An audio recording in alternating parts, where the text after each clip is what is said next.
Ladies and gentlemen, what's it like being at the correct level to see what's going on now?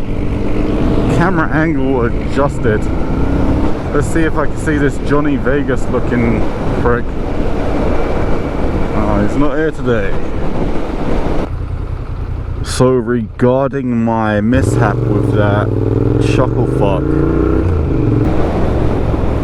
yeah, I was going to bat his mirror off. I was off camera, my arm was cocked back and I was gonna give it an uppercut, but yeah, I didn't do it. I didn't feel that.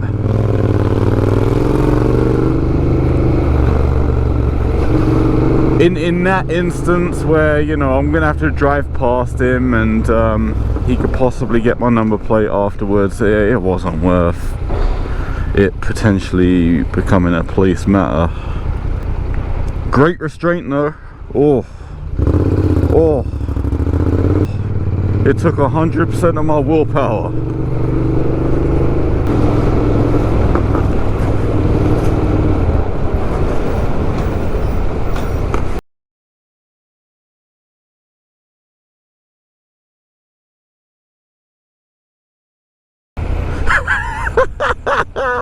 The way he looked at her.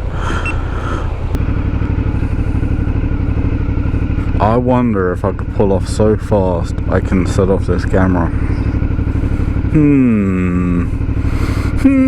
I'm not gonna do it.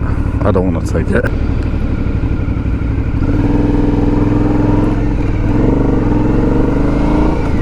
You don't want your kid under this flag. Do the right thing, woman. I don't know why you'd chance something like that.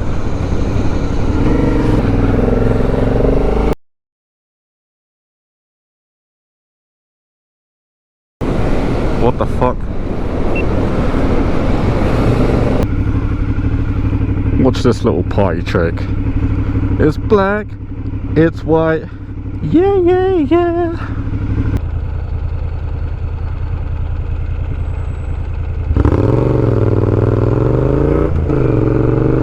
Okay, I'll stop.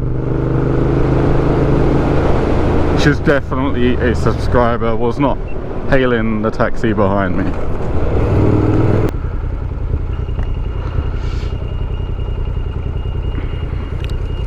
What a fucking dickhead.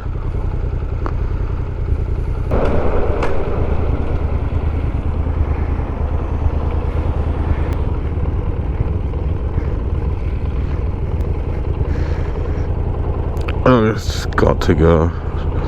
Got to go. Premises! You beautiful bastard!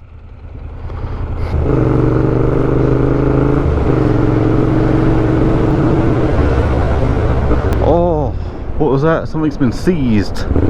Ooh. Little scrambler, little two-stroke by the looks of it. No number plate.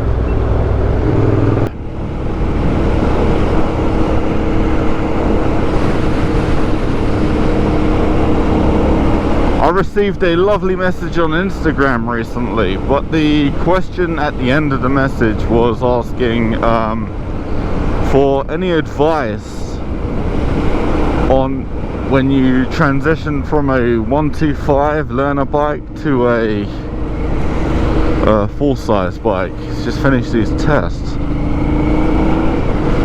And I mean, all I can really say is if you've mastered a 125, you should be ready to go with most of the fundamentals of riding. If you've ridden for a year or maybe 2 years on a 125, you're good. The number one thing you need to worry about now is the throttle. the power is completely different. And I know that sounds like a no-brainer, but seriously, you've spent a whole year or two riding the 125 and you're used to the way that moves, but then you get on something a lot bigger and the whole game changes.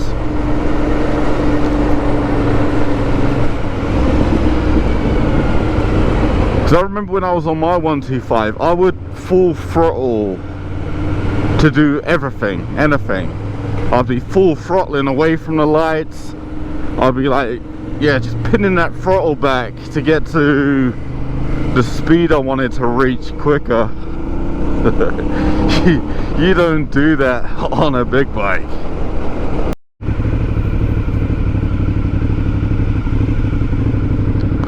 Example, on this bike, if I was in third gear doing just 3,000 RPM, I'd be doing around 40 miles per hour.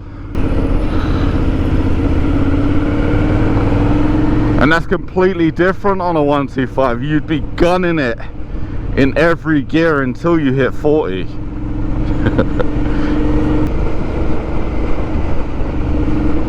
I remember when I was on my motorcycle test and we had finished the mod 1 and I was on my way home with the following the instructor and the two other people who sat the test that day. Yeah, and I was coming off the roundabout, the third exit on the roundabout, and as I made I was at the back of the group, and as I was coming off the roundabout, I gave it too much throttle and I wheelied off the roundabout. Because I just wasn't used to that. I was used to hammering it to get acceleration as I speed up off the roundabout. Well, in this instance, I was on a Yamaha XJ6 and it popped a little wheelie. Thankfully the examiner never saw it. I would have been given a mad bollocking over that.